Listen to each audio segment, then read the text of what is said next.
3, 2, 1. Go. We're live. This is Retrace segment number 81 for Wednesday, December 14th, 2022 at 10 p.m. Eastern, 7 p.m. Pacific. Retrace is about what's going on out there. The short answer to that is computer control. The long answer to that has to do with natural, artificial, and strategic intelligence. And also the computer control game. And also that Retrace is for outsiders. And also that outsiders are not players in the computer control game. But we're just talking about one thing today, and that is natural intelligence. Specifically, re-segments 10 through 13. Don't talk phone. Jeez, man. The natural intelligence doesn't always live up to its reputation, does it? Okay. So what we're talking about today is just doing a recap of Re10 through Re13, 4 segments from the early days of Retrace. Let's talk for a second here. We've recapped the strategic intelligence segments, which were like the first 5 of Retrace. Then the artificial intelligence, which is our first pass segments, those 4 segments, which were the first pass that we took at artificial intelligence as such. Before we had things like Russell and Norvig's phenomenon as the center of artificial intelligence being intelligent agents.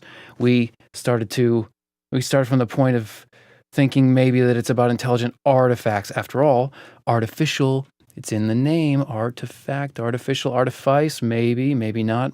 Okay, so if artificial intelligence is about, let's say, intelligent agents from the technical point of view and intelligent artifacts from the more philosophical, abstract, high-minded, low-minded, messy-minded point of view, and the phenomenon of strategic intelligence is to do with intelligence agents, the spies and all of their agencies and support structure, what about naturally evolved intelligence?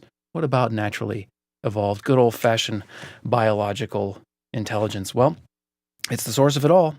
There's no strategic intelligence without the beginnings and then the maturation of natural intelligence. There's no artificial intelligence without natural and strategic intelligence.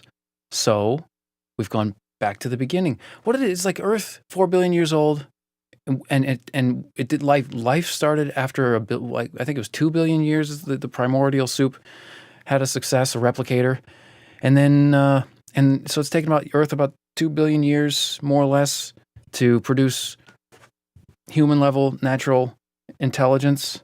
Okay, so that's where we're at, but it's taken like 5,000 years. I mean, depending on when you start the clock. When do we start with our first artifact? Stone tool, hand axe. That was probably the first one, and now we've got Alpha Zero. Okay, let's talk about what we talked about. Let's not talk about what we're talking about. Let's talk about what we talked about. We'll start with Re10. Okay, just to give you an overview, Re10 was about guessing, checking, and fighting. We're looking for the essence. What is natural intelligence? Nobody knows. Nobody can define this thing. This intelligence abstractly that would cover both natural and artificial, and nobody even tries to cover strategic, but they should. Nobody can define it just, like in terms of things like IQ in a very specific domain of the natural world, the modern human mind. I don't know. I mean, people will say that their definition is good or they've got a good enough definition. Good enough definition is different. Good enough depends on what you're doing. For podcasting, none of them are good enough. But for engineering, modern civilization, yeah, they found some that were good enough. Okay, what about travel? This was just something that's so. What if naturally intelligent things do things like guessing, checking, and fighting to guess another day?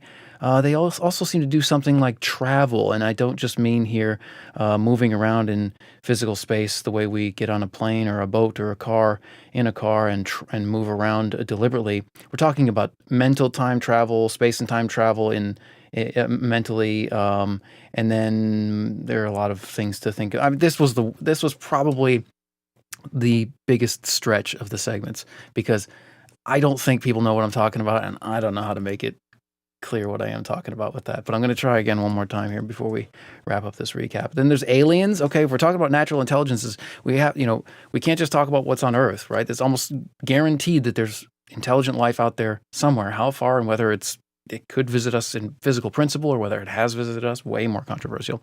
But everyone seems to agree, everyone of a certain kind of mind seems to agree that it's likely that it's out there. Let's talk about those natural intelligences, assuming, of course, that they are natural intelligences and then they're not von Neumann probes or Bryce. What's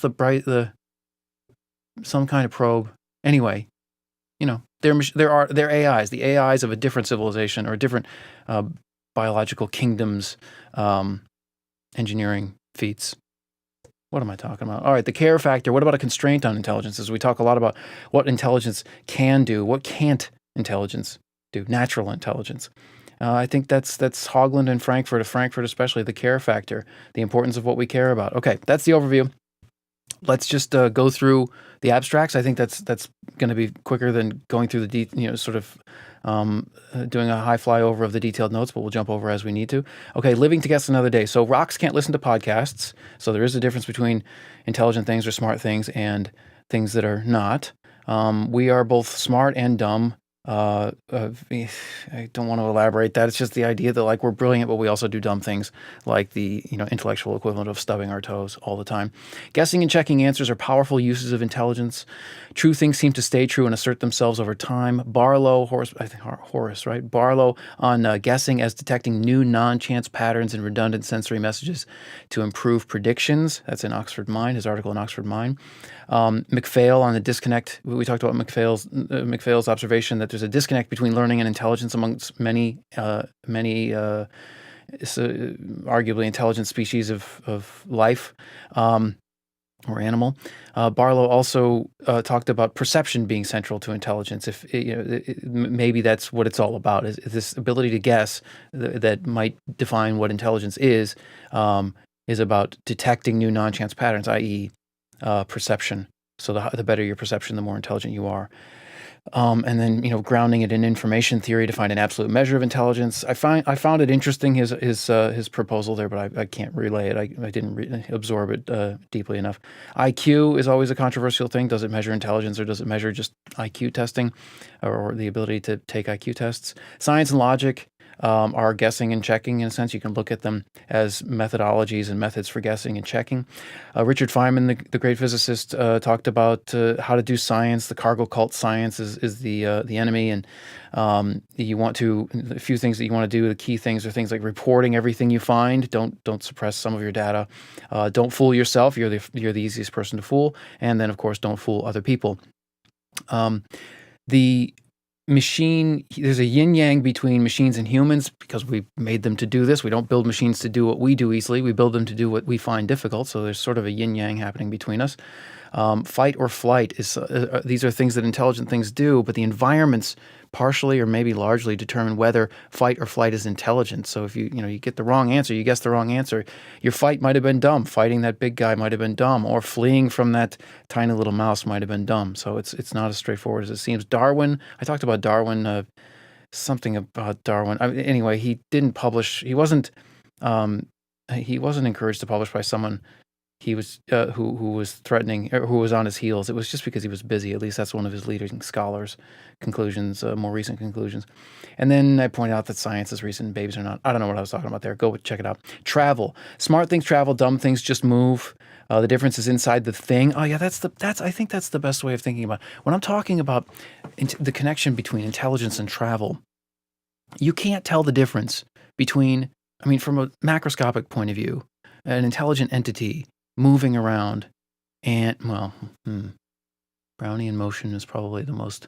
Okay, look, you have to be intelligent to tell the difference between a human buzzing around the Earth and a random molecule.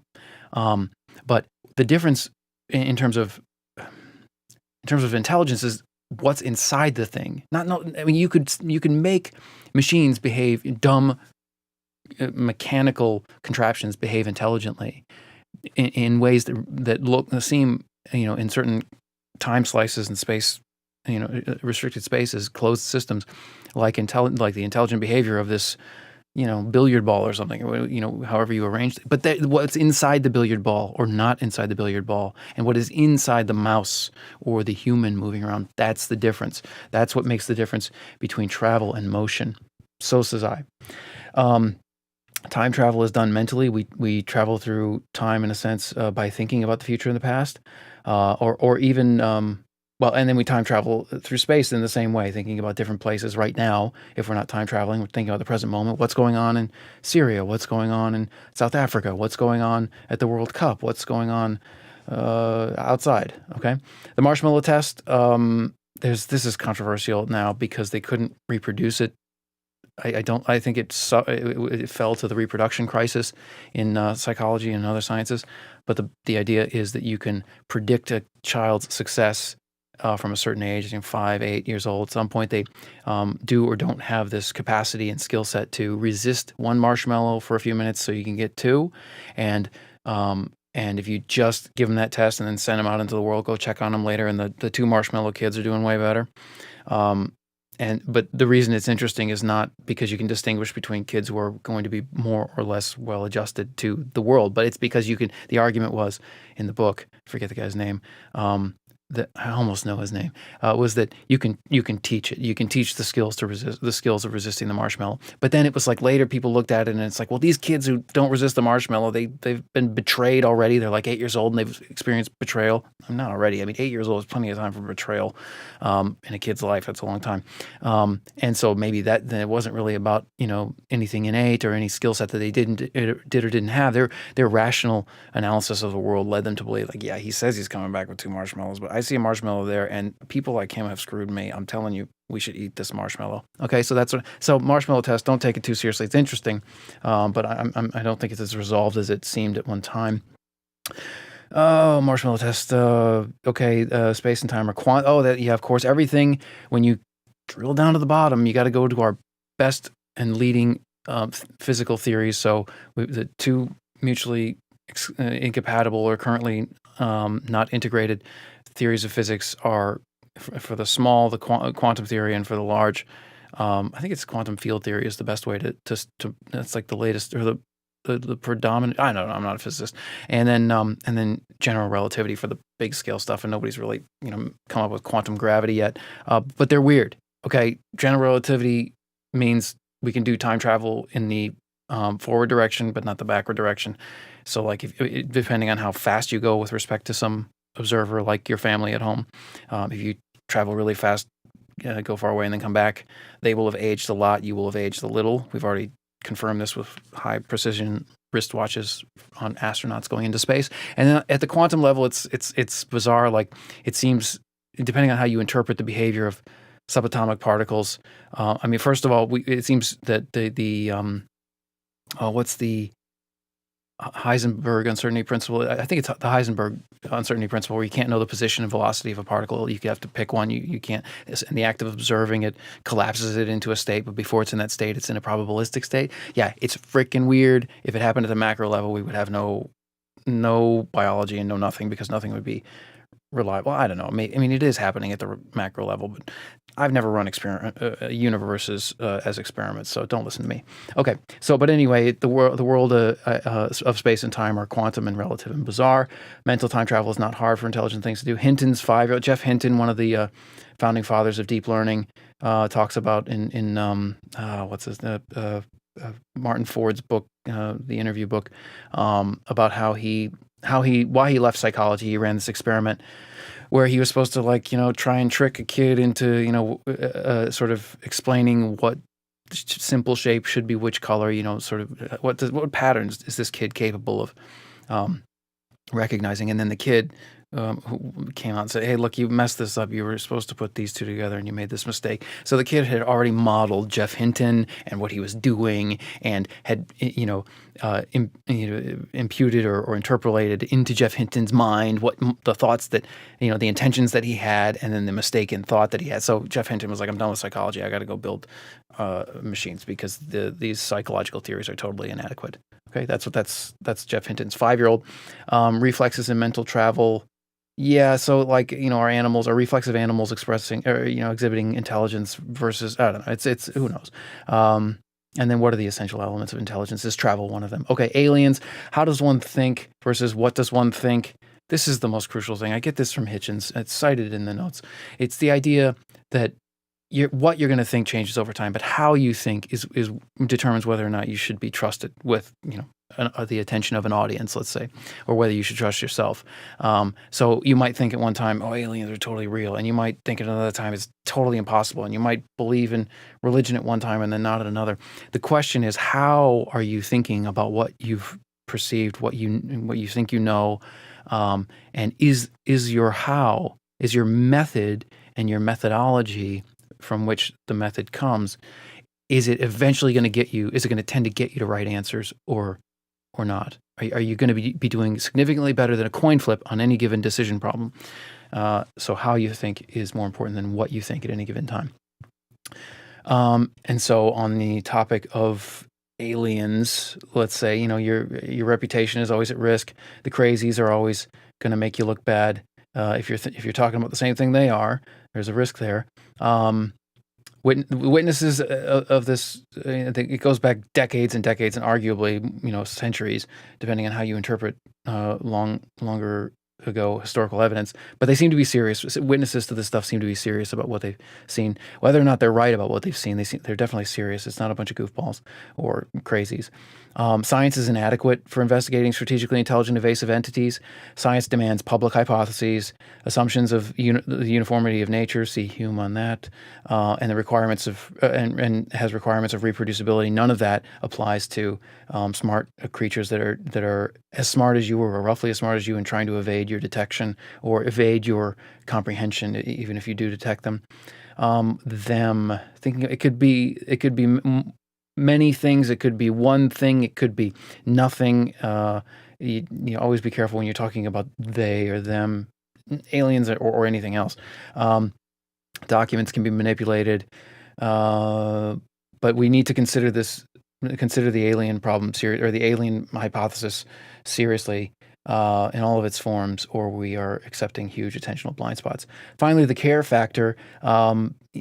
So Frankfurt says that there's this. The way he describes it, or the way he terms it, is volitional necessity. That there are some things that we do not because we have no choice, and not because we we choose to do them, but because we feel like we could not do anything else. I'm not going to do justice to this. He's a really insightful philosopher, but man, he goes so deep on some stuff that it's kind of hard to bring it back up and just put it in a little nutshell.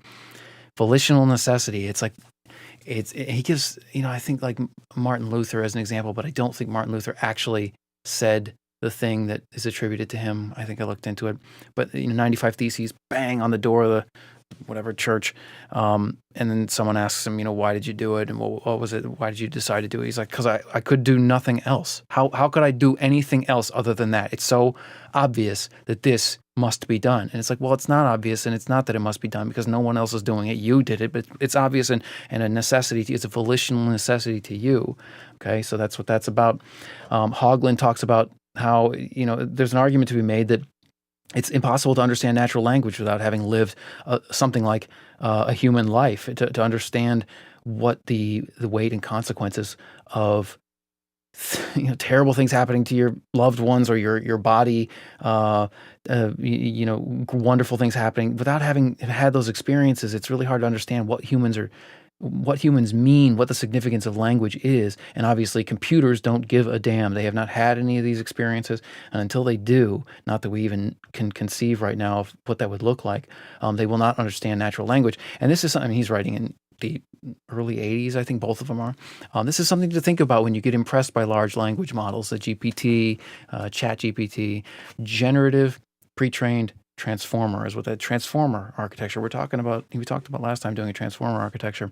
You get impressed by a chatbot that seems confident, and not just any chatbot, but like Chat GPT, which is all the rage the last week or two.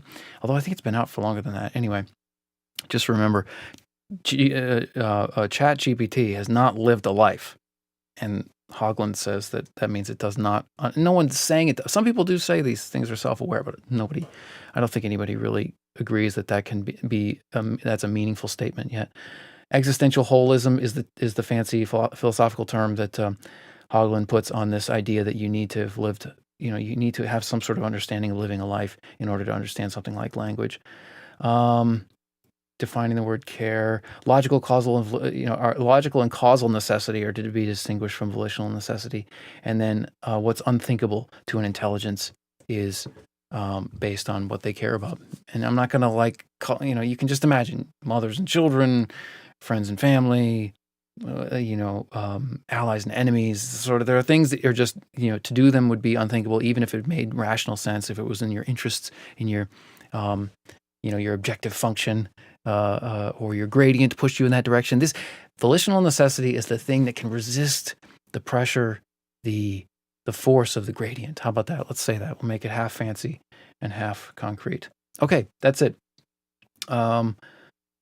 All that stuff that you just saw is at notes.retraice.com. We'll put out the abstracts in today's notes, Re81 notes, retraice.com.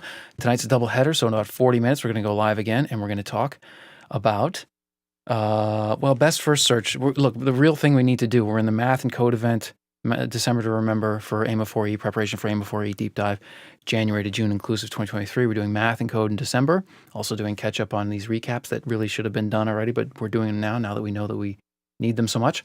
What we need to do now is figure out how to give a problem, whatever the hell a problem is, to lines of code so that the lines of code will solve that problem. Okay, signing off.